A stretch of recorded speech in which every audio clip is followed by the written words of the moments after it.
Salut les cinéphiles et bienvenue à Oz.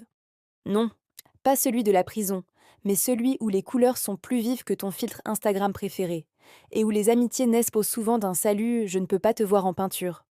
Aujourd'hui, on plonge dans l'univers incroyable de Wicked, l'histoire qui va te faire revoir tout ce que tu croyais savoir sur le magicien d'Oz. Alors, qui sont nos protagonistes? D'un côté, on a Glinda, la blonde ultra populaire, pétillante comme une pub pour shampoing, qui rêve de strass et de paillettes. De l'autre, Elphaba, une jeune femme brillante, passionnée, mais qui a une petite particularité. Elle est verte. Oui, complètement verte. Pas malade. Pas une cosplayeuse de Hulk, juste verte. Inutile de vous dire qu'à leur arrivée à l'université de Sheez, l'intégration d'Elphaba est un peu compliquée. Les moqueries fusent et elle devient vite la paria de service. Au début, Glinda, en bonne reine du lycée, ne voit en Elphaba qu'une occasion de se moquer. Mais contre toute attente, un lien improbable se tisse entre ces deux opposés. Elles partagent la même chambre, les mêmes cours, et malgré leurs différences flagrantes, elles finissent par découvrir qu'elles se complètent. Glinda aide Elphaba à s'ouvrir un peu, et Elphaba pousse Glinda à voir au-delà des apparences et de la superficialité. Une amitié complexe, faite de haut et de bas, mais sincère, naît sous nos yeux. On passe du «je te déteste» à un «je t'aime moi non plus», touchant. Mais que serait une bonne histoire sans un triangle amoureux? Entre en scène Fiyero, le prince charmant de l'école. Beau, insouciant, charismatique, il a tout pour plaire. Évidemment, Glinda tombe sous son charme, c'est le couple parfait sur le papier. Mais surprise, Fiyero est bien plus attiré par la profondeur, l'intelligence et l'intégrité d'Elphaba. Vous voyez le drame arriver? Glinda craque, Elphaba craque. Fiyero est complètement perdu. C'est le classique triangle amoureux qui va mettre leur amitié à rude épreuve. Pendant que nos héros gèrent à leurs problèmes de cœur, le pays d'Oz commence à sombrer dans une sorte de dictature déguisée.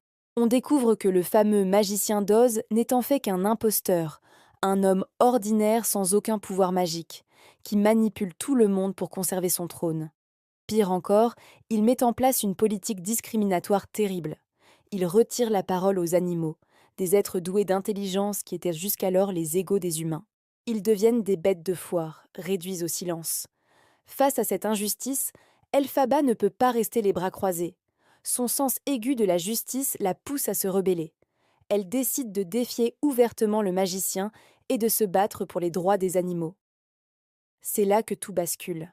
Le magicien et sa redoutable chef de presse, Madame Morrible, lancent une campagne de propagande massive pour discréditer Elphaba. En un clin d'œil, elle passe de jeune étudiante engagée à ennemi public numéro 1. C'est la naissance de la méchante sorcière de l'Ouest, une image entièrement fabriquée pour faire peur au peuple et asseoir le pouvoir du magicien.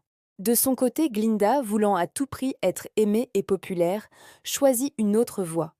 Elle devient la figure publique du régime, l'icône parfaite. On la nomme Glinda la Bonne, la gentille sorcière à la robe scintillante et au sourire permanent. Elle devient le visage rassurant d'un pouvoir corrompu, déchiré entre sa loyauté envers son ami et son désir de plaire. C'est là toute la tragédie de leur relation. Deux amis forcés de devenir des symboles opposés, la gentille et la méchante. La suite, c'est une cascade d'événements, de trahisons, de chansons absolument cultes comme Defying Gravity et de retournements de situation. On comprend enfin pourquoi la méchante sorcière a si peur de l'eau, pourquoi les singes volent et ce qui est vraiment arrivé à l'homme de fer et au lion peureux. Wicked nous offre une relecture fascinante où les méchants ne sont pas ceux que l'on croit.